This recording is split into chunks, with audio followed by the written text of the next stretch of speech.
hay muchas cosas que de la ciencia que se vuelven popular y ahí hay un peligro. Por eso que también dentro del mundo en los 60, en los 50, muchas de las contraculturas utilizaron términos de Sí, exacto. psicodelia. Yo creo que mucho de los religiosos tiene una búsqueda de dopamina, sí.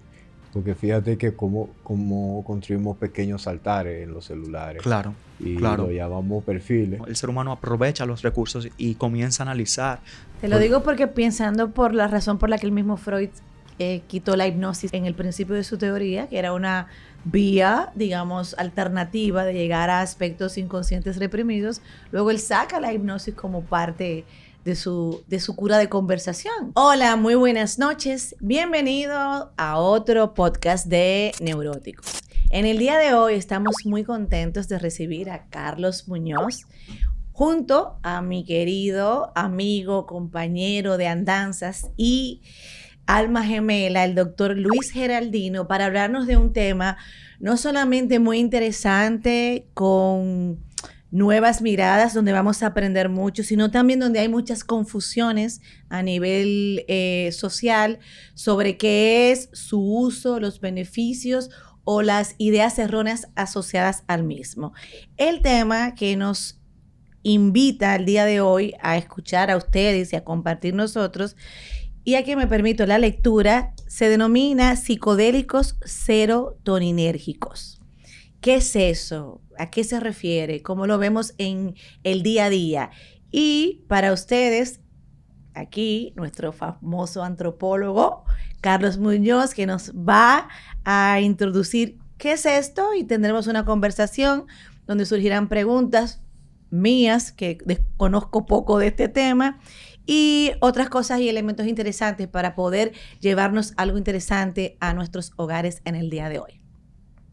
Carlos, Luis. Gracias por invitarme. Bueno, sí.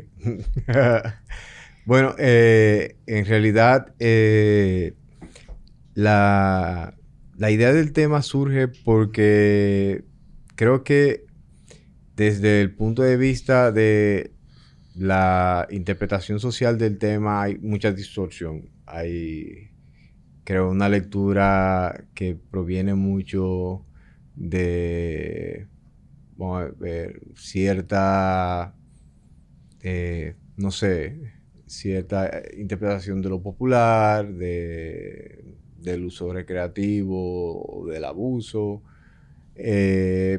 pero mucho desconocimiento del trasfondo antropológico, del trasfondo histórico y de la ciencia que hay detrás de los mismos, sí. Entonces, Por ejemplo, a quien ujú, nos está viendo y escuchando, ¿a qué nos referimos con psicodélicos serotoninérgicos? Porque cuando uno escucha la palabra psicodélico, le lleva mucho a lo que ha visto en película o en series, a luces, a como que el sonido se oye mejor, una locura. ¿Qué es lo que es esto?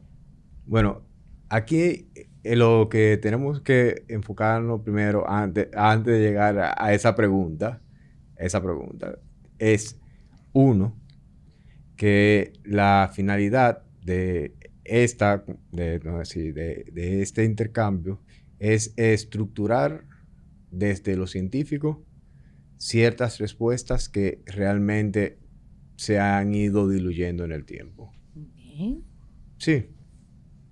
Y lo segundo, que yo creo que es más importante, entender que detrás de lo que para muchas personas sencillamente es una droga recreacional, se esconde la oportunidad del desarrollo de posibles tratamientos a futuro, de desarrollo de investigaciones para condiciones de salud mental que pueden ser sumamente interesantes y que realmente llaman mucho la atención.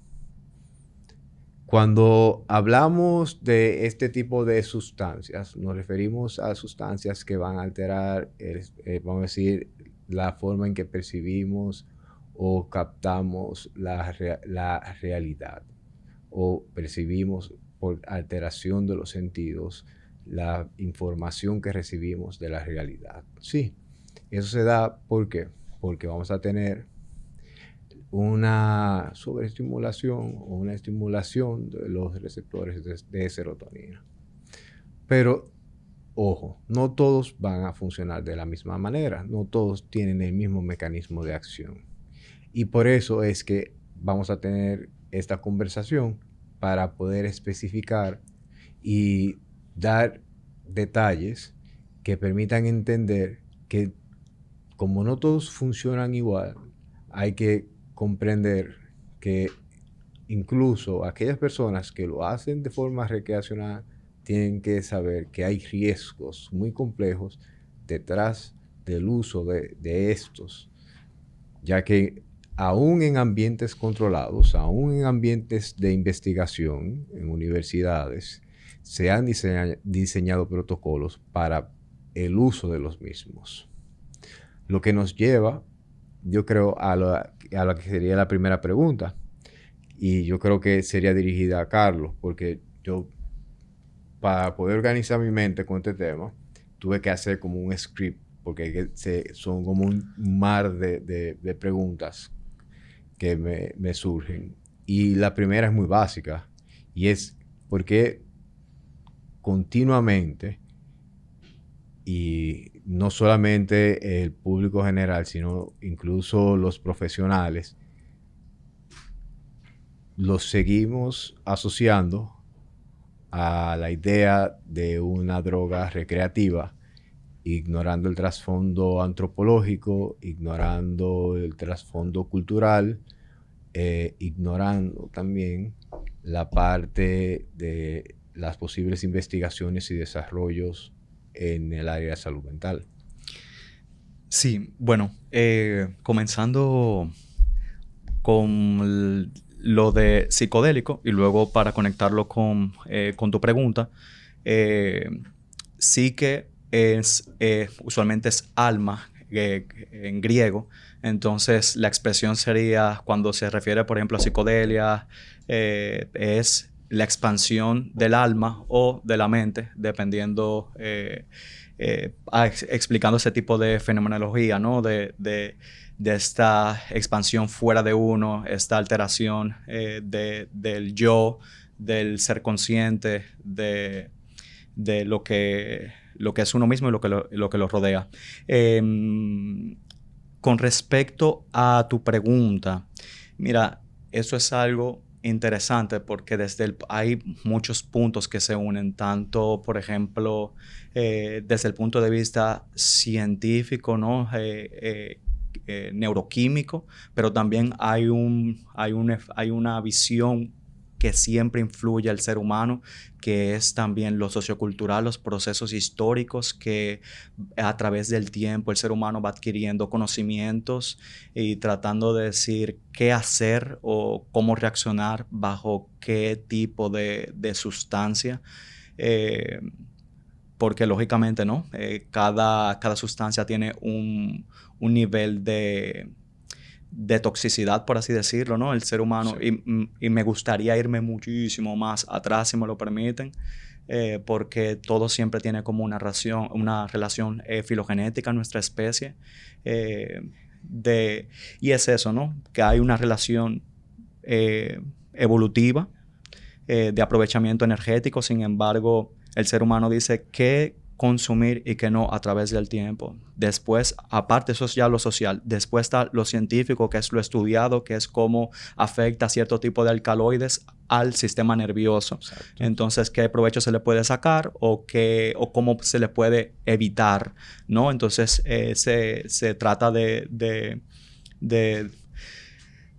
asociar ciertas cosas como positivas y negativas. Ya eso es también filosófico, ¿no? Lo que es bueno o lo que es malo. Pero, sin embargo, todos estos tipos, por ejemplo, de sustancias pueden clasificarse de diversas formas. Hay umbrelas, hay como sombrillas, términos sombrillas. Como estaba diciendo, muchos utilizan, por ejemplo, alucinógenos, que son los que alteran la percepción de la realidad.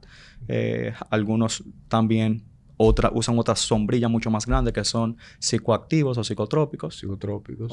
Alteran el sistema nervioso, ¿no? Y ahí uno tiene muchísimos que uno no se los imagina rápidamente como droga, porque droga es una también palabra social.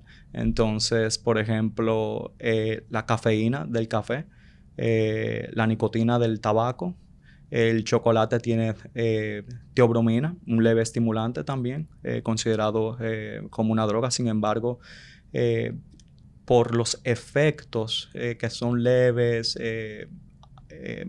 y el perfil de abuso, lógicamente se ha mantenido dentro de la sociedad en su nivel de producción, porque en cada lugar, por ejemplo, de trabajo no es inocente de que uno va a tomar café, porque necesita ser productivo y no necesita responder a ciertas modalidades de la sociedad. Sin embargo, también la historia del ser humano con esta sustancia, porque uno dice, pero ¿por qué? Yo creo que debería venir por aquí. ¿Por qué altera nuestro sistema nervioso? Y es que el ser humano, a través del tiempo, ha habido hipótesis que están un poco incorrectas, aunque han sido defendidas por grandes científicos. Por ejemplo, en el caso de Paul Stamets, que es un micólogo, ha defendido la hipótesis porque le dicen teoría de forma popular. Hay muchas cosas de la ciencia que se vuelven popular y ahí hay un peligro. Por eso que también dentro del mundo en los 60, en los 50, muchas de las contraculturas utilizaron términos de psicodelia y de que muchos etnobotánicos, micólogos estaban estudiando, químicos. Entonces se malinterpretó muchas cosas, pero una de ellas, para volver al tema evolutivo, ¿no? Que por qué hacen efecto este tipo de sustancias, es que Dennis McKenna decía que lo de la hipótesis, no teoría, del el Ape-Stone Hypothesis, que es por así decirlo, el mono borracho. No, exactamente, dopado quizás, Stone. Que era que una vez en la línea evolutiva de los homínidos, todo lo que está correlacionado a nuestra especie, tomaron una especie de hongo, específicamente psilocibina,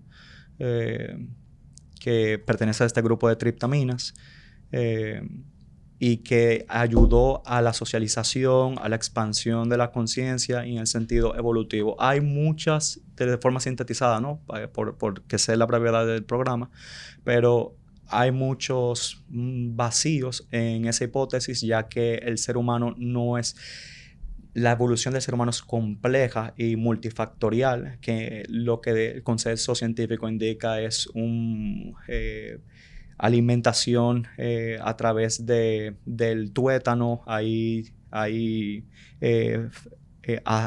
fatty acids, hay grasas necesarias para el desarrollo del cerebro, pero también hay un incentivo a utilizar herramientas para acceder al hueso. Entonces, el lenguaje como ese complejo de capacidad biológica para comunicarse y transformar la cultura, entonces es mucho más complejo que solamente tomar un psicoactivo en ese sentido. Sin embargo, rápidamente, los estudios primatológicos indican que los chimpancés es muy raro que ellos compartan comida. Y menciono chimpancés porque nosotros divergimos de un grupo ancestral común con los pan hace 7 millones de años. Entonces, estudiando eso se puede entender más o menos cómo quizás algunos homínidos antiguos interactuaban, ¿no? Porque hay una relación filogenética.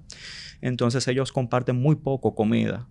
Las únicas veces así que comparten comida es cuando cazan otro primate no humano o cuando comen frutos con contenido de alcohol. Cuando cuando ya están fermentados. Correcto. Eso incluso hoy en día todavía ocurre. Sí, correcto. Y por eso que se considera, o este grupo se le pueden considerar como así alimentos que son enteógenos, ¿no? Correcto. Bueno, ya el alcohol en ese sentido...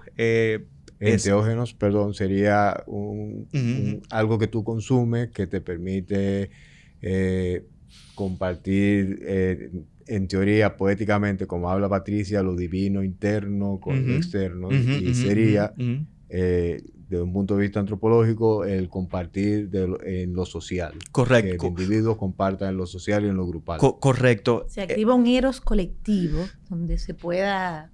Correcto. Donde esa comida así fermentada con alcohol produce como si disminuyese como el instinto de qué es lo mío sobre lo tuyo.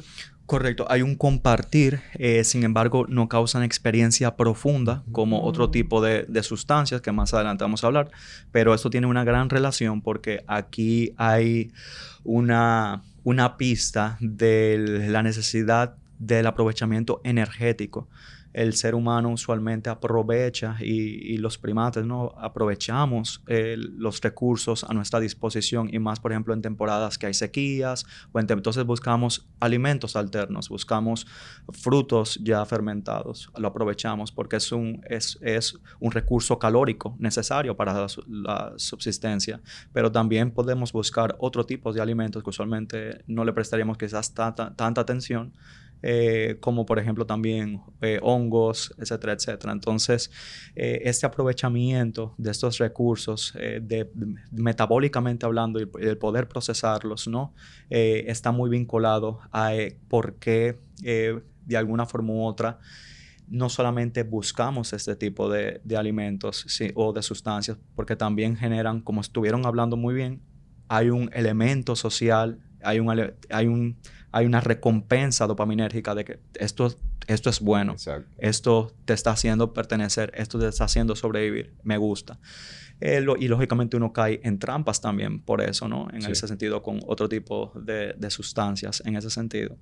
Pero al pasar, ¿no? Evolutivamente hablando, y dando para que se entienda quizás un poquito mejor, los aminoácidos se pueden contar, hay una especie limitada de aminoácidos, entonces hay algunas sustancias, algunos alcaloides que simulan muy bien sustancias que ya tenemos dentro de nuestro cerebro, que encajan perfectamente en nuestros receptores y por eso de alguna forma se unen y mandan un mensaje al cerebro, sea para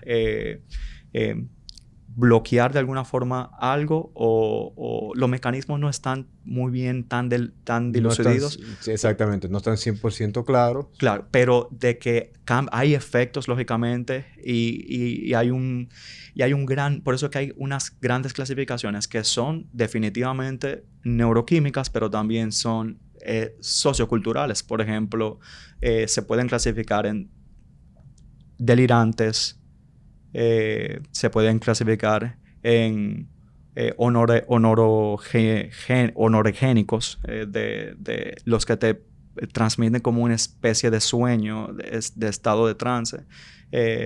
Aquellos receptores del GABA, aquellos anticolinérgicos, etcétera, etcétera. O sea, hay varias clasificaciones que son en patógenos también y tiene como te dan esas pistas, ¿no? De qué van a hacer o cómo interactúan exactamente. Entonces, pero yo creo que lógicamente eso, ¿no? Eso produce en el ser humano de alguna forma u otra, ¿no? Porque necesitamos aprovechar los recursos, este tipo de experimentación, es decir, ¿qué está pasando conmigo? Y asociarlo dependiendo de la reacción neuroquímica y social a ciertos elementos dentro del grupo. Y como tú mismo defines, o sea, hay un efecto, hay una respuesta. Y usualmente la respuesta es muy social, que es la parte que nos llama mucho la atención. Lo que al final termina creando la idea de que esto es vamos a decir, entre comillas, una droga de recreación. Y se olvida todo el background que hay cultural, todo el background antropológico, bioquímico y de investigación.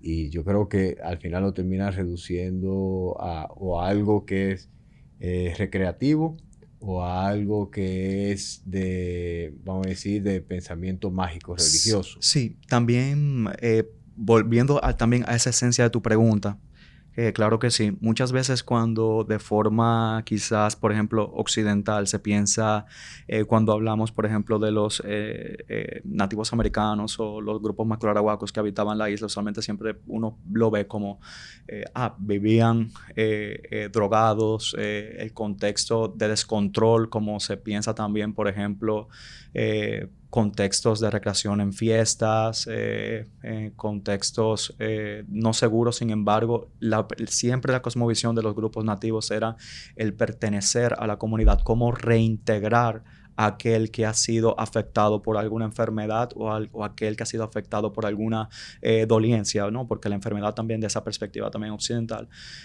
pero es eso, ¿no? Entonces tenemos este tipo de técnicas que fueron desarrolladas por estos grupos nativos, por ejemplo, con la anatantera peregrina, que es lo que le dicen la semilla, ¿no? O el fruto de la caoba, que lleva el nombre del famoso ritual de la caoba, ¿no? Sí. Que se enseña como un poquito por arriba, pero que el sentido es ritualístico, el sentido es de reintegrar a la persona que sufre una dolencia al grupo, y se acompañaba lógicamente, es el veíque, el chamán lo incorporaba también dentro, ¿no?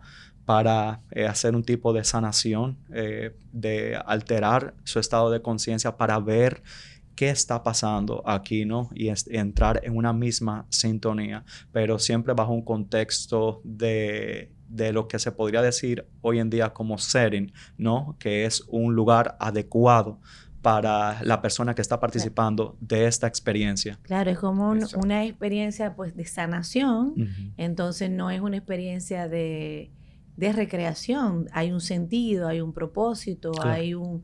Se espera algo que suceda. Hay un trasfondo. Exactamente, con el uso de la X sustancia que va a permitir un estado alterado de conciencia para que el chamán o el veíque pues haga el trabajo que le corresponde, pero no es una diversión. Es importante entender cómo este origen, para poder clarificar quizás los usos que se hacen ahora de manera indiscriminada, pensando que es como, ay, vamos a encontrarnos con nuestros dioses. Correcto. Y lógicamente el mecanismo neuroquímico es porque la caoba, por estudios que se han realizado, se han descubierto que tiene bufotenina, que es una triptamina parecida también a la psilocibina, de la misma familia bioquímica, al DMT, al 5-MeO-DMT, y también otros estudios han indicado trazos de estos mismos compuestos. ¿Qué es lo que es la psilocibina en el lenguaje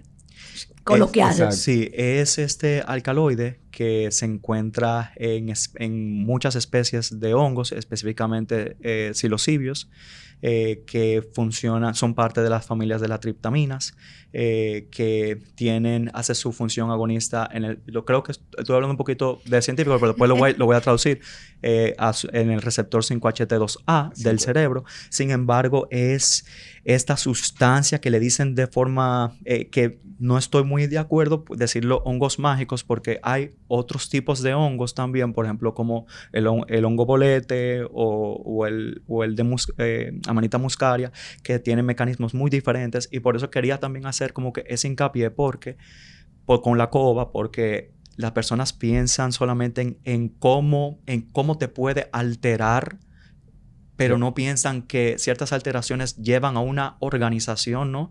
A una reestructuración, ¿no? Que incluye ciertos elementos de neuroplasticidad cerebral que otros no tienen. Y también por el hecho de que el término hongos mágicos es un término plenamente occidental, claro, que se le otorga porque nosotros tenemos que renombrar todo. Claro. Para como reapropiarlo, ¿no? Claro. La colonialidad del saber. Entonces, la psilocibina tiene esta capacidad en la neuroplasticidad del cerebro. Sí, o sea, sí, claro. Por eso su posible efecto en quizás ciertas condiciones de salud mental, que me imagino que hablaremos más adelante. Correctísimo. Y claro, una pregunta, o sea, históricamente, ¿desde cuándo, o sea, tú como antropólogo tienes conocimiento que el ser humano o quizás sus antecesores han estado expuestos a su uso. Específicamente de la psilocibina. Ajá. Bueno, el consenso es que exactamente tú sabes que muchas veces en contextos arqueológicos este tipo de, por ejemplo, de alcaloides tiende a no preservarse, lógicamente, ¿no? En el ambiente. Es difícil estudiarlo de esa forma. Sin embargo, por muchos paleoantropólogos creen que sí hubo en el linaje de los homínidos, específicamente quizás Homo erectus, que sí pudieron, lógicamente, porque inclusive el Homo erectus fue uno de los primeros grupos homos que salen del África y fue uno de los grupos que más se expandieron por el mundo, ¿no?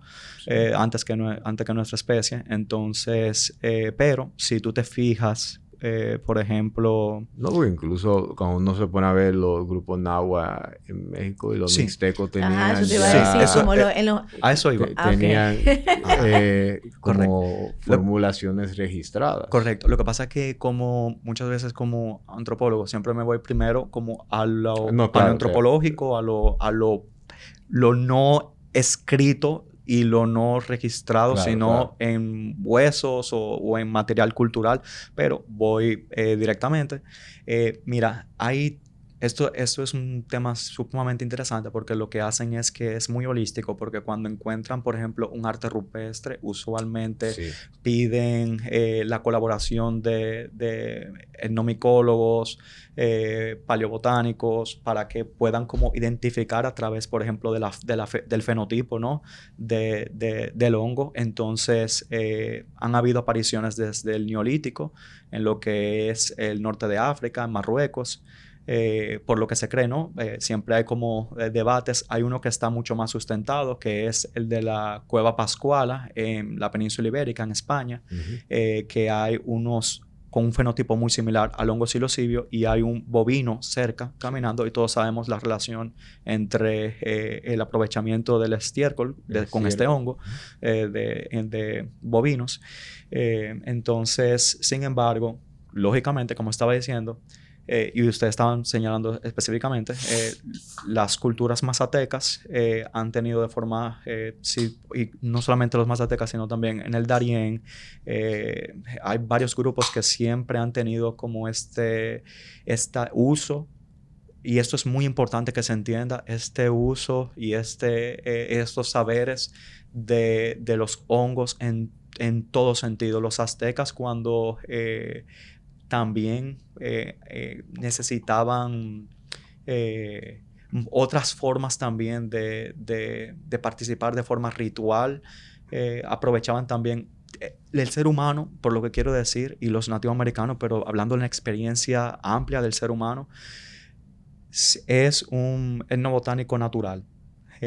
Si uno, por ejemplo, estudia, por ejemplo, las culturas en la Amazonía y uno estudia, por ejemplo, estas cocciones como la ayahuasca es una especie de poción, ¿no? Una especie de invención humana, porque la ayahuasca, el DMT, usualmente tú no lo puedes... Y eso también es parte de muchas personas creen que uno consumir un tipo de flor o un tipo, por ejemplo, de sustancia no procesada, algunas, no todas te van a hacer efecto, ¿no? Por la forma de cómo tu cuerpo lo va a metabolizar. Entonces, muchos grupos nativoamericanos encontraron formas muy similares, cambiando ingredientes para hacer lo que se le dice de forma científica desinhibidores de la monoaminoxidasa, que es lo que te permite, en una forma de cocción, tu poder ingerir el DMT, ¿no? A través de la chacruna y de la ayahuasca y poder combinarlo para que tenga ese efecto psicodélico. Entonces... Claro, es casi un proceso alquímico. Correcto. Y eso te dice que es un proceso de vamos a experimentar qué tenemos aquí. Como lo que estaba diciendo, bien humano, el ser humano aprovecha los recursos y comienza a analizar, a aprender, a clasificar. Entonces, a través de este tipo pero siempre, y esto es muy interesante, que la ayahuasca la hacían en un contexto ritual y comunicativo. Y muchas veces también hasta en enfoques diplomáticos y Exactamente. hasta como el chamán, la figura del chamán muchas veces está muy mal interpretada también porque el chamán también es esta persona que no solamente da sanación, sino que también lleva enfermedad, ¿no? Y lleva muerte también. Entonces, cuando se le declaraba la guerra también a otro grupo, a través de estas visiones decía, ¿sabe qué? Este grupo va a atacarnos y no nos ha dicho nada. Entonces, en ese estado, sin embargo, si tú lo ves desde ese punto de vista evolutivo, es como la identificación de agentes, ¿no? Sí. El de premiar la paranoia por encima, para la supervivencia de la especie, por encima del otro grupo. Sí, pero mira qué interesante lo que tú señalas, porque tú te vas dándote un salto temporal, tú te vas a la Baja Edad Media, tú te vas a los monasterios y cuando tú te pones a revisar los libros de herbolario y tú te encuentras secciones que son completas dedicadas precisamente a alucinógenos. Claro. Y eso... Porque se le asociaba mucho a esta conexión con lo divino, que incluso Gertrude de Bingen escribió precisamente sobre esto. Y cuando el mismo Humberto Eco, cuando escribe El nombre de la rosa, que en uno de los libros habla de cómo la tinta había sido contaminada precisamente con un... él decía que era con una fórmula que alteraba la forma en que se veía la realidad. Un veneno que alteraba la realidad. Pero un psicotrópico. Sí, claro. En Europa sí, Europa tiene, pero es ese mismo dentro de la experiencia humana, ¿no? Del anotar qué está haciendo cada planta en ese sentido. Comienza lógicamente, bueno, a través de estos conocimientos que se han perdido a través del tiempo, pero si uno va, por ejemplo, los clásicos, ¿no? Dioscórides, y que eran lo que seguían estudiando hasta tiempos coloniales, ¿no? El registro de plantas por otros grupos no griegos ni romanos, sino acumulación de qué hacían los tracios, qué hacían estos grupos escitas. Sin embargo, cada uno dentro de un contexto. Los principales psicotrópicos europeos usualmente eran iosiamina, escopolamina, la famosa veladona, el beleño negro, que son también, estos son anticolinérgicos también, delirantes. Por eso que muchas veces hay hipótesis de lo que también, por ejemplo, los berserkers, que podían ser ese estado inducido por el beleño negro, un estado donde tú no sabes quién es quién, no sabes que estás delirando, pero que también de una perspectiva, por ejemplo, médica, hasta en el Renacimiento, se utilizaba para la vista, para... Claro, y eso es lo que quería como resaltar en nuestra conversación, de que todo lo que tú has dicho, Carlos, del uso no solamente de los hongos, sino de estas otras sustancias ya más en el mundo europeo, apunta a procesos o de lo que se puede ser sanación, curación, tanto espiritual como física, muy alejado de lo que se vende como actualmente, de lo que puede ser como el alucinógeno o específicamente como se vende coloquialmente el uso del hongo, muy alejado de su origen y de la importancia y como de la mirada del para qué. O sea, no es una alteración de conciencia porque sí, o sea, hay un sentido y me parece sumamente interesante porque así rompe ideas erróneas de este uso. Sí, además de eso también, yo creo que algo importante en torno a esto es que la gente entienda que como toda sustancia tiene sus efectos secundarios y tiene sus contraindicaciones que son muy claras. Entonces sería bueno decir cuáles son como los aspectos, digamos, que favorecen o positivo del uso de la, ¿cómo es que se llama? La psilocibina. Ajá, correcto, Bueno, correctísimo. Y también sus efectos negativos. Recordando, claro, que su uso aquí en República Dominicana no es legal. Eso es prohibido. Eso Correctísimo. aquí en República Dominicana no es su uso médico clínico, no es legal. Correctísimo. Estamos hablando en base a los países donde su uso de investigación y dentro de Estudios marcos clínicos. de estudios clínicos y de acompañamiento es Sí. dentro de la ley y dentro de los marcos clínicos que son pertinentes. Sí. Pero una pregunta, ¿aquí hay? O sea, ¿tú consigues así silvestre? Esa pregunta quizás la voy a responder tras cámara. Ok, entonces, para aclarar, el uso de la psilocibina en este país es ilegal y lo que vamos a hablar tiene que ver con países donde está regulado de alguna manera. Sí, Ok. exacto. Correcto. Exacto. Entonces hay modelos realmente. Pero aquí hay fin de semana que se avanza, que promocionan con ayahuasca y cosas. Entonces, ¿dónde se consigue eso? Bueno, Ilegalmente. Solamente puedo decir que se encuentra de forma natural, pero ya más allá de eso, por la ética, lógicamente, eso lo comento tras de cámara, todo eso. Ok, Pero- ya entendimos todos. sí, pero a ver, Vamos al contexto científico.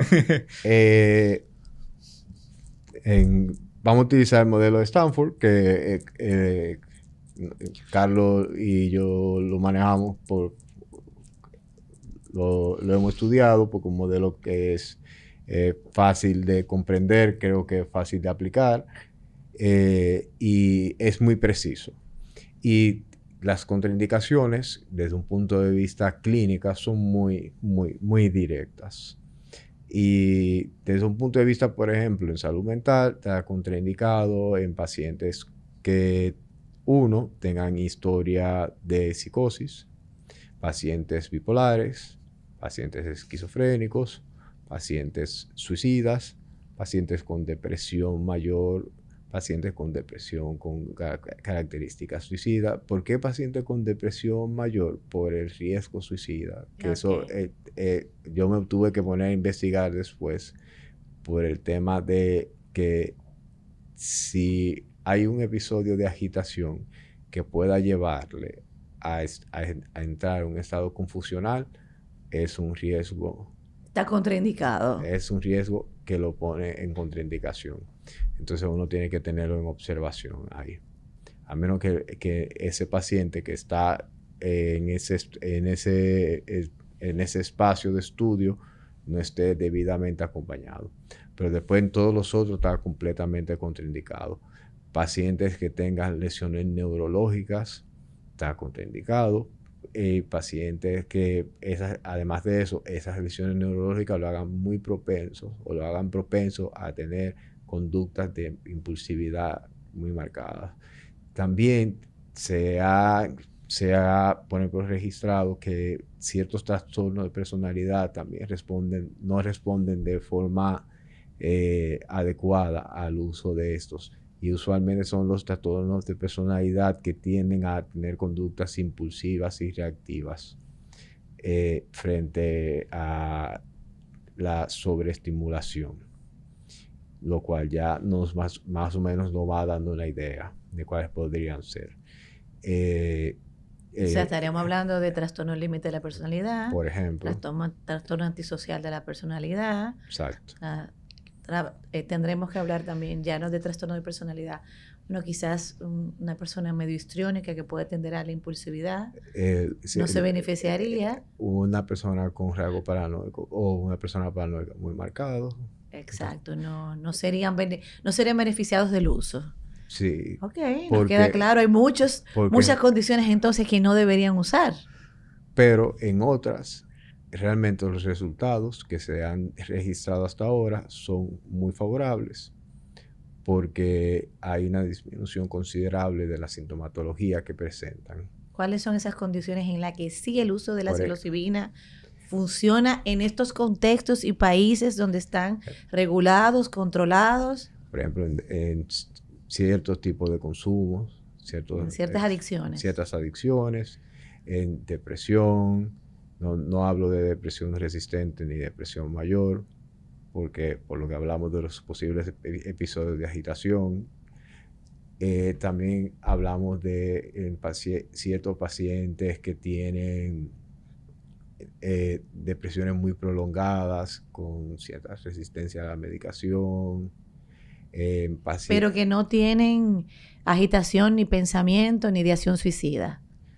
Y si la están presentando y están en acompañamiento, porque esos son pacientes que deben de estar en acompañamiento terapéutico. O sea, para una persona en los contextos donde se aplica la psilocibina, poder usar estas sustancias tiene que estar obligatoriamente acompañado de un proceso terapéutico. Exactamente. Okay. Y además de un personal que esté capacitado en el manejo del mismo. Ok, no es cualquiera, no es porque yo sea psicóloga clínica y psicoterapeuta, no tengo ningún tipo de experiencia en el manejo de alguien usando la psilocibina, puedo decir, colóqueme aquí. En Estados Unidos hay que tener la licencia. Ahí en el estado, lógicamente, que exactamente. lo permite. Y además de eso, tener un equipo y tener un área un área física que esté adaptada para que el paciente no es, se relaje. Exacto, no hay una estructura y una dinámica de aplicación. No es como que yo pueda hacerlo en el consultorio porque sí. No es importante, te lo hago estas preguntas para que la gente no haga malinterpretaciones de lo que estamos diciendo. Exactamente, no. Eso es incluso algo que ya había comentado con Carlos, que es que eso se hace en un ambiente tan controlado que el paciente tiene que sentirse seguro. Okay. El paciente tiene que sentir que está en un lugar seguro, que está en un lugar que no le va a suceder nada, que está en un lugar que es clínicamente seguro, que está protegido, porque realmente va a pasar por una experiencia que puede ser confusa. Porque algunos no necesariamente van a estar en un estado de confusión o de agitación, pero otros sí. Se pasa también un largo tiempo también para saber si el paciente es el indicado. Pasa por lo que le dicen screenings. Hay que hacer una serie de screening también. Y también no es todo el mundo. Cuando está en la sesión, se le monitorea también el frecuencia cardíaca, tensión arterial. Por eso que también la condición física es importante también de la persona. Tiene que estar en óptima condición física. Tampoco es que tú vas a ir con una historia de estrella e infarto previo. Claro, correcto. Sí, no, muy importante. ¿Trastorno de estrés postrauma o trauma complejo se beneficiaría de un tratamiento con psilocibina? Es lo que se ha visto en estudios. Y yo creo que también lo interesante de la psilocibina en eso es que se estudia también el efecto de lo que le dicen en inglés single dosis, de una dosis. Exactamente. ¿Y qué haría, por ejemplo, una dosis? No solo, en cierto tipo de... No es por la dosis en sí, sino es la cantidad que se le da. Bajo, lógicamente, que también eso es algo importante que creo que lo mencionaste, que es previo a esa dosis hay un tiempo de terapia que debe agotarse y después un tiempo post sesión, que es donde se hace la integración del proceso de todo lo que se ha trabajado antes, durante y después. Pensando por ejemplo, en pacientes de trauma complejo, donde cualquier tipo de trauma se anida en el cuerpo, entonces este es un proceso que al estar acompañado, entonces entra la psilocibina. ¿Qué es lo que más o menos le pasa a la persona cuando tiene... ¿Qué le ocurre para el que está escuchando? ¿Qué es lo que ocurriría? Excelentísimo. Hay algo que es... como Graciano estaba diciendo, la Universidad de Stanford es importante porque desde los 50 a los 60 habían todos esos estudios que se estaban haciendo, algunos bajo marcos éticos no los más deseados. Entonces, en los 70 hubo una prohibición hasta los años 2000, que un grupo de científicos dentro del Johns Hopkins fue el que volvió con el estudio. Y reorganizó la información. Correcto, correcto. Y a partir del 2000 hasta el 2026, perdón, han seguido haciendo estos tipos de estudios. Pero hay algo interesante y es que siempre tienden a asociarse con ciertas fenomenologías que son, por ejemplo, disolución del ego. Exactamente.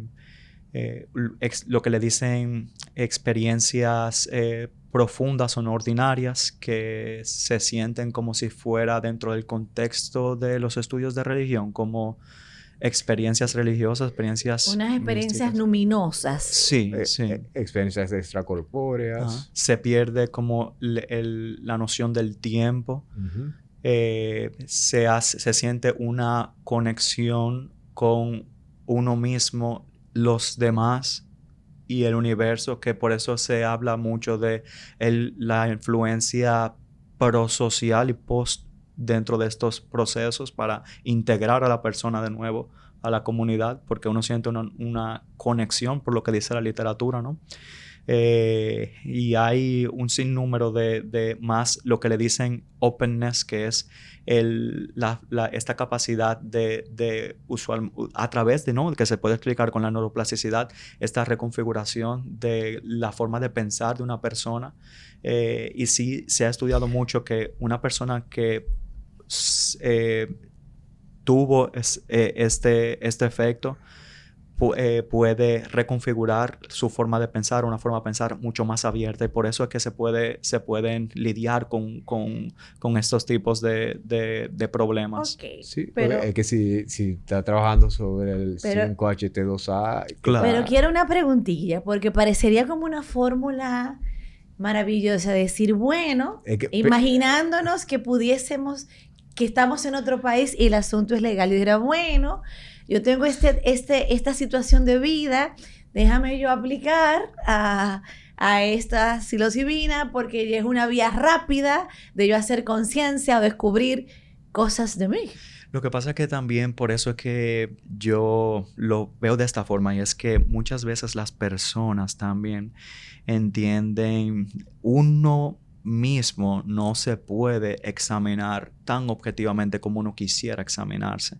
Entonces, por eso que uno debe, de alguna forma u otra, esos son procesos de conocimientos, como lo hablé desde la perspectiva antropológica, conocimientos que se van adquiriendo a través del tiempo y se van reestructurando formas mejores de hacerse y que tengan un sentido positivo, porque ese es el peligro de la recreación, que tú tienes una experiencia, más no sacas algo positivo de ella. Claro. Entonces... Es que la pregunta va orientada para la posible fantasía de que si yo solo con esto voy a hacer un proceso. Claro, no. Es que inmediatamente uno tiene la idea de que encontró una cura mágica para algo. Claro. Ya es una fantasía. Claro.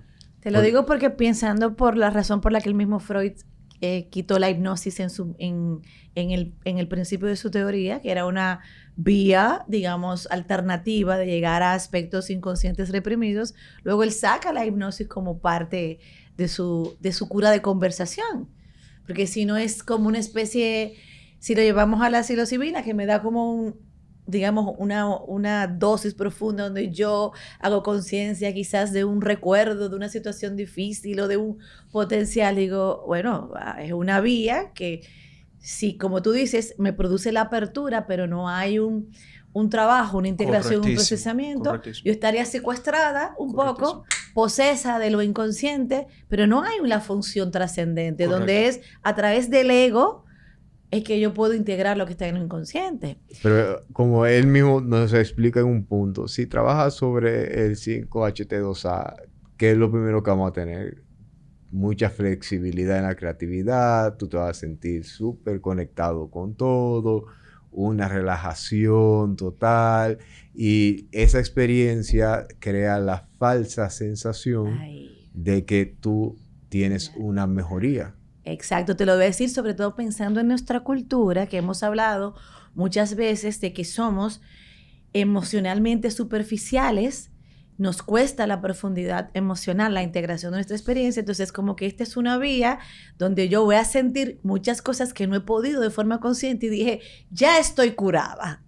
Pero es interesantísimo, está aclarando que tú haces, Carlos, que quisiera que profundizases más para que la gente que pueda usarlo recreativamente, sea legal o no en este país, no se confunda, porque hay gente que va con que eso es una panacea. Mira, tú lo explicaste de forma genial realmente, porque también este tipo usualmente de experiencias en contextos no correctos, cuando las personas, y creo que lo hablamos fuera de cámara, que cuando las personas pasan por estos procesos, usualmente como no tienden a esa profundidad de reflexión, de emoción, de responsabilidad, muchas veces también, por eso es el riesgo a lo que se le conoce como, por eso el riesgo a estos brotes psicóticos, porque ocurre un miedo muy grande a evitar o a no querer ver lo que tu subconsciente también te está trayendo a coalición en el momento. Claro. Porque usualmente se vive como, se diría de forma, poniendo mucha basura debajo de la alfombra. Pero sí, escuchando lo que tú dices, me recuerda, por ejemplo, cuando uno, desde la psicología analítica, nunca se habla de que la persona puede vivir el arquetipo en sí, sino que tú vives una representación, una imagen del arquetipo, y por eso los sueños, las experiencias oníricas, la imaginación activa son formas simbólicas de entender lo que ocurre. Es como la psilocibina me va a abrir eso y yo voy a vivir casi el arquetipo en sí.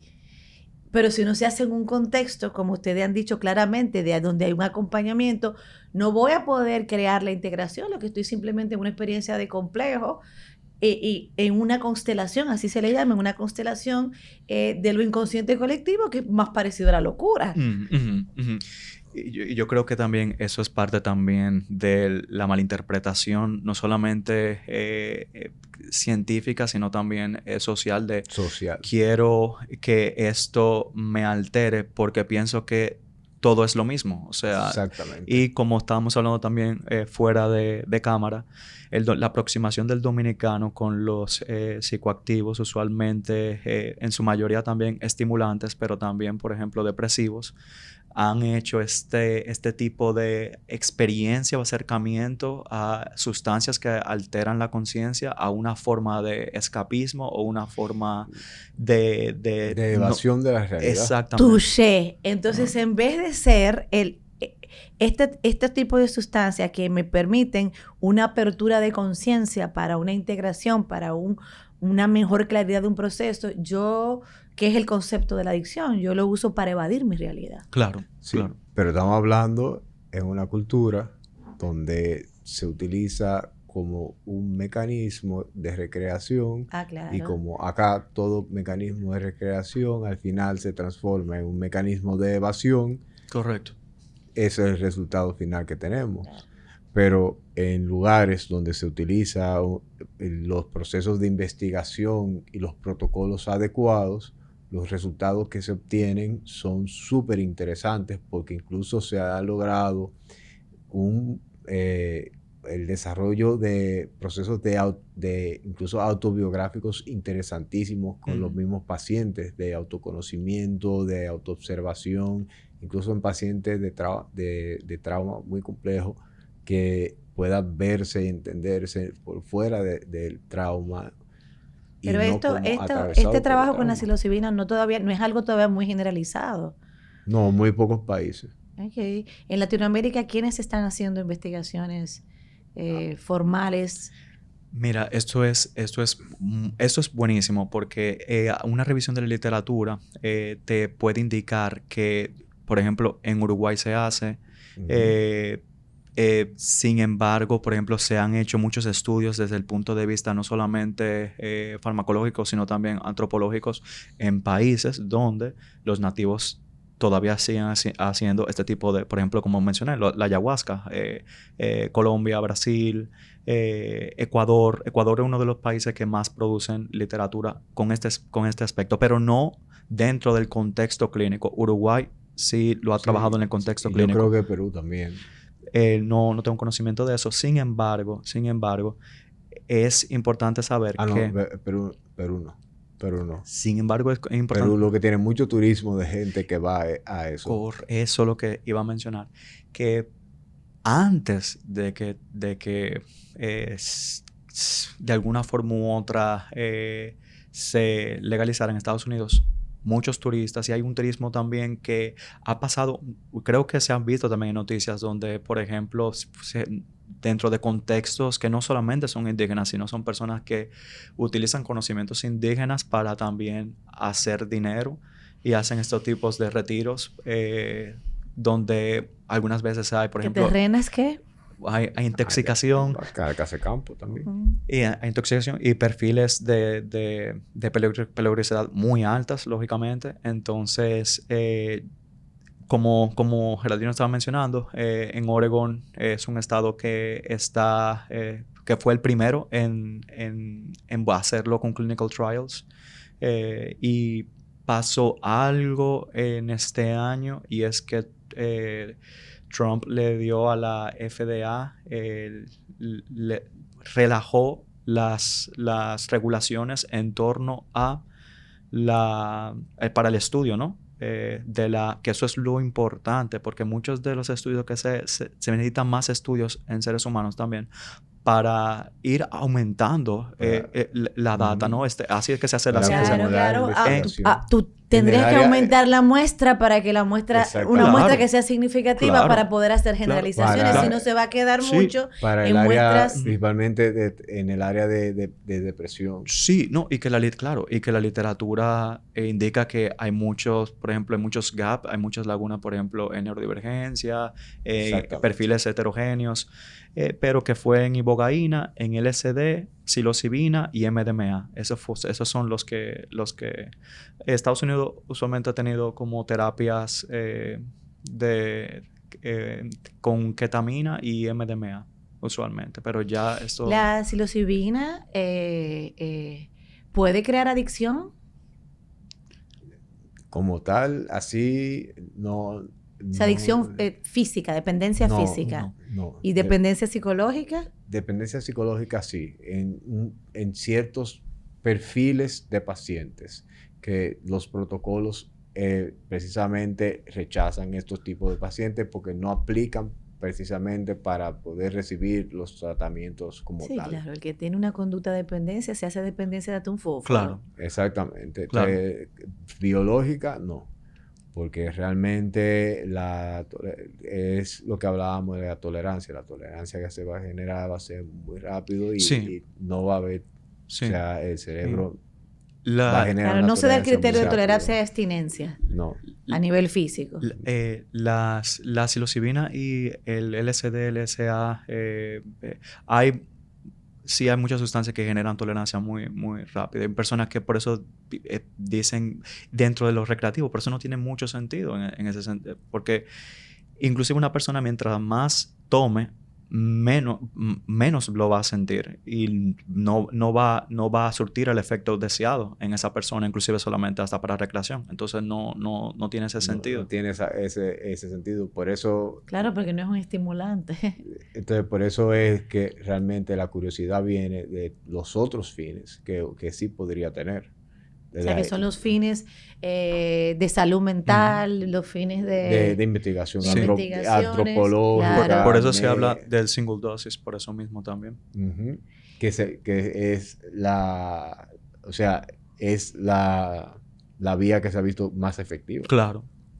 Porque yo tenía entendido, no tengo mucho conocimiento de que, por ejemplo, la ayahuasca, aunque que la persona, si no es la persona, no es del grupo originario, tendría que hacer como un proceso de meses que implica trabajar tu cuerpo, alimentarte de una manera, etcétera. Sí. O sea, ¿tú puedes ampliar un poquito de eso, Carlos? Sí, porque y eso es algo muy trabajado por un antropólogo llamado Michael Winkelmann. Él actualmente vive en Brasil. Esa es como su área de expertise. Y hay ciertas características usualmente antes de que es en los estudios cross-culturales de estas prácticas a través del tiempo y diversas culturas. Siempre hay técnicas, por ejemplo, como la abstinencia sexual, el ayuno, el desintoxicarse. O sea, es una forma también como de regulación y de control de la persona para que sepa que está de forma adecuada, que es cómo se está alimentando, qué ha estado pensando, qué ha estado... Usualmente hay mucha meditación, entonces eso se Claro, replica a porque través de las culturas. de esa manera, por lo menos, tú en vez de hacer una apropiación sin sentido, Claro, prepararías claro. como en una idea más o menos en similitud de lo que han sido el uso de estas sustancias Claro. en las culturas que tienen que ver Correcto. con procesos de integración, comunidad, sanación, Correcto. determinación, sino es como, bueno, un poco de darle sentido hasta si te vas a hacer ese proceso. Correcto. Por eso que también hay algo importante que hay que tocar también, y es que muchas veces también a través de las diferentes culturas del mundo, ¿no? Han también, yo creo que convergen en un tema también, y es el tema de la vida después de la muerte. Y muchas veces estos tipos de experiencias también nos acercan más allá de estas experiencias, por ejemplo, de la disolución del ego, de esta alteración del yo y de la hora y de lo que estoy viendo y sintiendo. Se asemejan a otro estado que es las experiencias cercanas a la muerte. Y si tú ves, por ejemplo, los antiguos griegos o diversas tradiciones chamánicas, usualmente tenían esa aproximación de qué va a pasar conmigo después de la muerte, y se ha utilizado por eso mismo este tipo de sustancias para tratar las personas que tienen este miedo a morir en condiciones crónicas de dolor, Exactamente, o de pacientes ya con alguna enfermedad. Ya incurable. Ajá. Wow, pero sería Sí. fabuloso para la gente que está en cuidados paliativos y que tiene Exactamente. cuerpo y que su cuerpo está dolorido y que también tiene miedo Claro. de lo que hay después, Claro, si hay algo, claro. o tiene dificultad de entender si no tiene algún tipo de visión de trascendencia. Correcto. Incluso por eso es tan importante todo el tema del setting, de la preparación Correcto. del lugar donde la persona va a hacer va a decir, el proceso. Claro. Es como que sea un lugar que sea relajante, que la persona se sienta cómoda. Entonces, eso sería algo que quizás Sí. en otro en otro mundo paralelo en otro multiverso fuera interesante que este tipo de procesos, recuperando quizás las tradiciones propias de cada cultura, acompañar a la persona en la última parte. Claro. O sea, en la última parte de la vida, o sea, Sí, y bien, sobre todo cuando hay enfermedades. correcto. Por eso lo conectaba con ese sentido, ¿no? Bien humano. Y por eso que de forma muy interesante, hubo un proyecto en los 60 que se llamaba Good Friday Project, que era el de Harvard Divinity School, que lo hizo con personas ordenadas, o sea, eclesiásticas de la iglesia, y le dieron una dosis alta de psilocibina a ver cómo transformaba su experiencia, porque son personas que usualmente están en una condición de espiritualidad y de mentalidad como... Por eso que es importante no solamente el setting, sino el set. Sí, también se hizo con monjas, se hizo con monjes. Eso fue después se replicó en el Johns Hopkins en el 2010. Uh-huh. Entonces, pero ya esta vez abarcó más grupos. Se hizo episcopales, bautistas, católicos, imanes, rabíes. Entonces, el primero de 9 de 10 lo indicaron como algo muy espiritual, más allá de lo que habían experimentado, pero son personas que se la pasaban orando, son personas, igual que por ejemplo los grupos tradicionales, ¿no? Son personas que están preparados, meditando antes de hacer este tipo de prácticas, cultivándose a sí mismos. Claro. Entonces, en un espacio, una persona que solamente busca algo recreativo, ¿qué qué tanta... Y no desde, lo digo desde el juicio, sino de la autorreflexión, qué tan cultivado uno puede estar sin teniendo esa proximidad solamente a este tipo de experiencias, ¿no? Por lo que tú dices, es una experiencia donde hay una actitud distinta y no hay una separación de cuerpo, mente, espíritu, alma, como lo quieras llamar. Entonces, claro, como vivimos ahora, me parecería algo hasta poco, digamos, poco digno de lo que es y Correcto. cómo ha sido utilizado en las diferentes culturas, como que yo no tengo ningún tipo de nada, que a mí meditar es como ir casi caminando al Everest. Imagínate ahora que yo quisiera, como que me parece como muy fuera de contexto, que tú quieras hacer ese proceso con tanta desconexión de tu propio cuerpo. Correcto. Aunque yo te iba a decir que lo interesante, yo recuerdo que, no sé, fue una National Geographic de inicio de los 2000, porque sí, ya a esta edad cerca de la cédula 1. No lo reveles. Hablaba precisamente de cómo se había hecho un estudio precisamente con monjes y se veía el efecto ya a nivel ya límbico y cómo eso como develaba como la procedencia de dónde venía esta sensación de esta conexión como con lo trascendente, lo divino, el misterio. Y eso es muy llamativo porque, o sea, yo estoy recordando porque fue uno de los primeros ejemplares, son 20 y pico de años, de que salieron después, o sea, en los 2000 y algo. Y yo tengo rato pensando y hablaba precisamente de eso, de cómo el sistema límbico era ese puente con lo trascendente, con aquello divino. Y se hacía precisamente administrándole a estos pacientes sustancias que eran alucinógenas y se veía en tomografías yo creo que era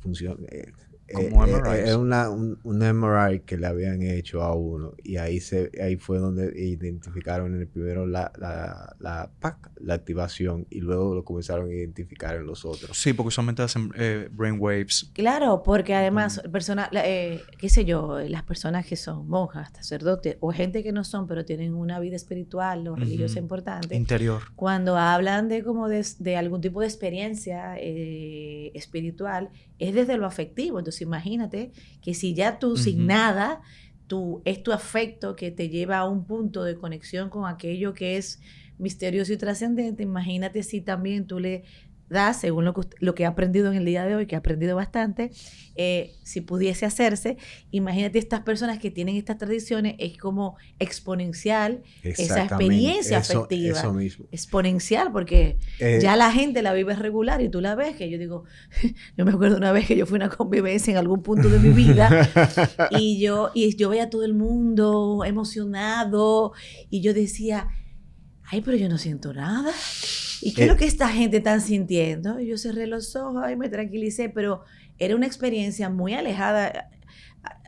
Y ahí no había nada que no fuera creer en algo y en lo que se estaba sucediendo ahí espiritualmente. Y yo decía, bueno, esto no es lo mío.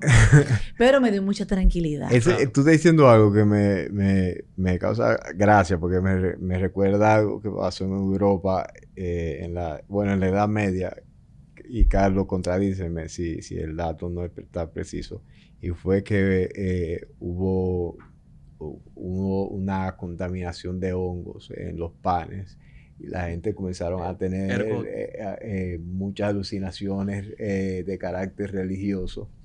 Y durante un largo periodo hubo muchos temas de alucinaciones religiosas, de carácter místico, etcétera, y hubo que intervenir hasta que se descubrió que fue que realmente había un hongo que había contaminado, yo creo que eran Sí, los panes. el ergot tiene, usualmente tú lo Ocurrió en encuentras en Francia, tipo fue. de cereales, trigo, cebada, Sí, y me causa algo de gracia y porque me muy pongo a peligroso. pensar realmente que la cantidad de quizá de visiones místicas que se dieron en esa época, fruto precisamente de ese tipo de experiencia. Sí, inclusive eso es una rama muy interesante, porque sí se habla mucho al respecto, mucho, porque también el ser humano, no solamente a través de lo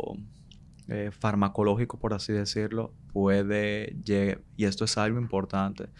Hay técnicas meditativas, recuerden también, por ejemplo, los sufíes draviches que Exactamente. dan vuelta. O sea, eso se ha estudiado también cómo altera su percepción de la realidad también y cómo luego, después de la sesión también, reportan mayor relajación, y sienten esa unidad, ¿no? Porque todas estas experiencias lo que hacen es Vida, los investigadores la solapan con características que están dentro de cuestionarios y exacto. tú la encuentras dentro de la experiencia que le dicen místicas. Místicas. Entonces, hay, hay, hay muchas formas que el ser humano ha hecho para de alguna forma tratar de alterar su percepción de un sentido espiritual, porque sin duda alguna yo creo que eso también ha sido algo también, ¿no? De la perspectiva occidental también, desde que lógicamente siempre estamos ahí, ¿no? Porque hablamos de forma occidental, juzgamos de forma occidental y tenemos normativas occidentales que yo creo que desde ahí podemos observar y estudiarnos. Quizás la gente tiene una curiosidad o un deseo recreativo de usar la psilocibina para conectar con algo, porque en el occidente, digamos que los grupos sociales que anteriormente tenían una experiencia simbólica, como las iglesias, con sus diferentes denominaciones y sus rituales, Ujú. se han perdido. Claro. Bueno, Entonces hay una pérdida colectiva de lo simbólico, entonces estamos buscando de Claro. alguna manera cómo conectar con eso, no necesariamente Claro. de la forma más idónea, pero Mira, yo tengo hay un pasaje en la Biblia que usualmente también pasa como que por desapercibido, pero siguiendo las tradiciones cross-culturales de Winkelmann, cuando cuando Jesús va al desierto, él se abstiene de comer. Él va en contemplación, no duerme 40 días, 40 noches. Esas son técnicas también para estar en estados alterados de conciencia. La privación del sueño, el no comer, eso altera tu percepción de la realidad completamente. Entonces, yo creo que hay experiencias, lo que pasa que las personas no están siendo conscientes todo el tiempo de ellas. Por ejemplo, tradiciones carismáticas protestantes tienen, solo que al tú estar dentro de una cultura, la sociedad la organiza de una forma que puedan entenderlo, cambian nombres, cambian formas, tratan de reorganizarlo para darle sentido. Entonces, pero todo desde el punto de vista científico tiene sentido de que son experiencias humanas, solo que deben ser estudiadas de una forma objetiva para entender por qué está pasando aquí. Es que al final yo creo que mucho de los religiosos tiene una búsqueda de dopamina, sí. Porque fíjate que como construimos pequeños altares en los celulares Claro, y lo claro, llamamos perfiles. claro. Y cada vez que alguien nos da un like, es sencillamente que nos está prendiendo una velita. Y eso nos da esta sensación de satisfacción. bueno, porque es que y digamos, una sensación de veneración. digamos que el ser humano, no importa lo que, bueno, sí importa, pero digamos, entendiendo cómo estamos, por lo menos sobre todo en Occidente, que no pasa con los pobladores originarios que se mantienen en unión con el mundo natural. Correcto.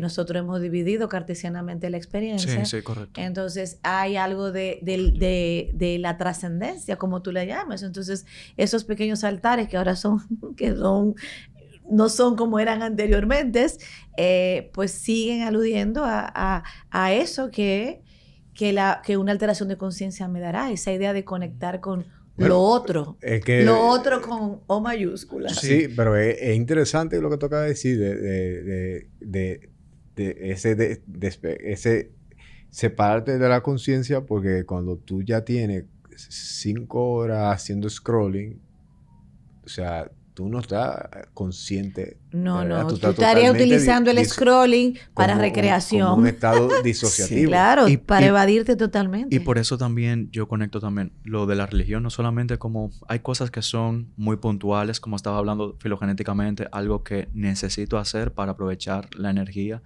o por ejemplo, volviendo a lo que decía de, ok, ¿qué va a pasar después de esta vida? Algunas personas lo encuentran como una gran crisis existencial, algunas personas buscan refugio también, grupos antiguos, identificador de agentes, como estaba mencionando, veo que algo está ahí, sobrevivo, no, le doy significado a eso, cohesión social, creer en algo, pero ese algo también me ayuda con el temor a lo que hay más allá. Entonces hay muchas estructuras de pensamiento que la sociedad organiza para darle sentido. Claro, si quitamos las religiones como han terminado siendo y nos quedamos solamente con la palabra religión, que viene de religar con eso otro, con ese algo, con eso trascendente, creas o no tú que haya algo trascendente, pero es religar con.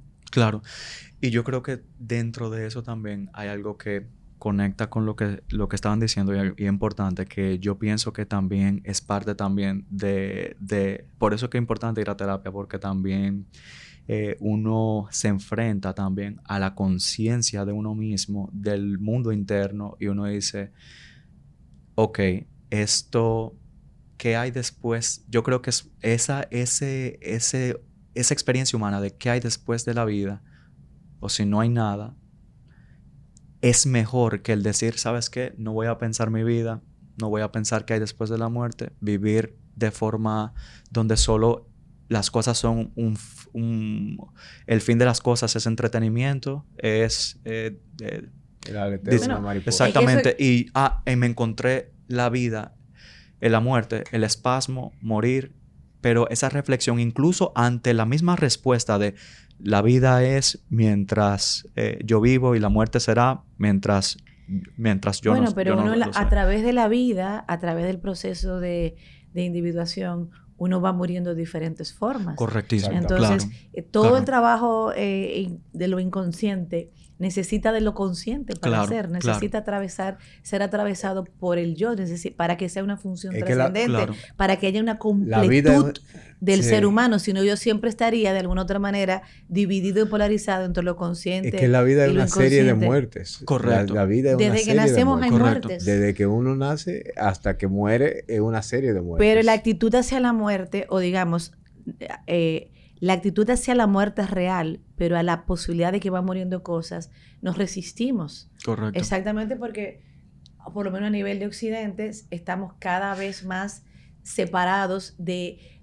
aquello simbólico que alguna vez nos unió como colectivo para darnos sentido colectivamente. Entonces, obviamente, llegan por todos los avances de la medicina, llegamos a vivir muchísimos años y aunque vivimos muchísimos años, no nos atrevemos a hablar de hablar de la muerte. La gente de adulto mayor, tú le dices, bueno, ¿qué tú piensas de la muerte? ¿No? Correcto. Ni aún las personas que están metidas en religiones, que creen que hay un Dios, etcétera. Claro, piensan correctísimo. Y por eso este tema lo quería conectar también con lo que estamos hablando, porque es una continuación. Muchas veces también, pero ya lógicamente dentro de el seguimiento que se le da también a los pacientes que cumplen con el criterio de inclusión, es que tengan una perspectiva profunda. Y meditativa y de contemplación de su vida, porque como todo en la vida, tú tienes que trabajar el terreno. Entonces, una persona no cultivada, que solamente... Que es el peligro, por ejemplo, de que la gente puede usar la psilocibina demasiado recreacional, porque, por ejemplo, las personas que trabajamos, acompañamos personas desde una perspectiva profunda. Sabemos que tenemos pacientes que tienen un ego tan débil que tú no puedes pretender trabajar con esa persona en profundidad de su inconsciente porque no pueden sostenerlo. Tiene que haber una capacidad de crear, imaginar y llegar a un nivel que tú tienes que acompañar a esa persona a restaurar las funciones para que su ego funcione. Entonces imagínate esa persona que no tiene esa profundidad porque ha tenido una vida, un ego que ha sido débil por todos los avatares, abrirle esa puertecita de la psilocibina que tú recreas, es una persona que tiene falta de profundidad porque su acompañamiento deberá ser restaurar la función de ese ego. Estamos hablando de la gente que tiene trauma continuo, que vive en situaciones donde continuamente ese ego ha sido despojado de su propiedad. Claro. Y No. tú sabes que por eso lo importante del efecto de la neuroplasticidad en el cerebro, porque usualmente de forma simbólica el cerebro traza caminos que es la forma más eficiente de conectar ideas, son caminos ya preestablecidos. Entonces, para redirigir, hacer otros caminos es muy difícil. La psilocibina te permite esa reestructuración de nuevos caminos. Muchas veces la persona integra todo el dolor o la percepción de los demás que han hecho de él mismo como parte de esa narrativa. Entonces, si la persona, lo que digo, ¿no? Si la persona sola no tiene ese feedback, no tiene ese trabajo, no tiene ese trabajo interno, no va a poder. Porque realmente hay una idea que es una idea muy errónea de que la neuroplasticidad a los 25 se detiene y realmente no continúa mientras tú estés vivo. Carlos, una pregunta, y yo creo que ya para ir cerrando... Pero un paréntesis antes de la pregunta final.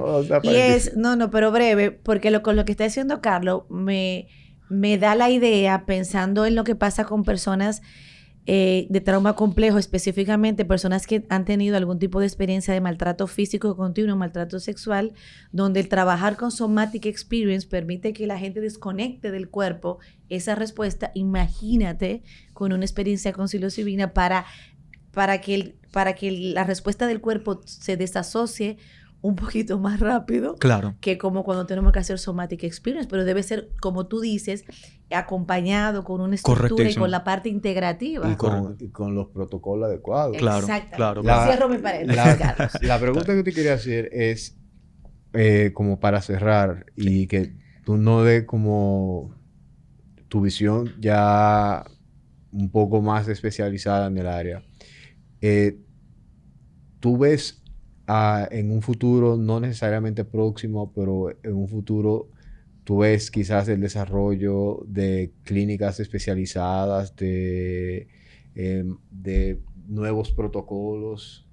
¿Tú ves quizás el desarrollo de tratamientos que sean, como una vez discutimos en un punto, más orientado a los perfiles genéticos de cada persona, que eso es sumamente importante, o incluso a ciertos marcadores específicos, que eso ayudaría muchísimo?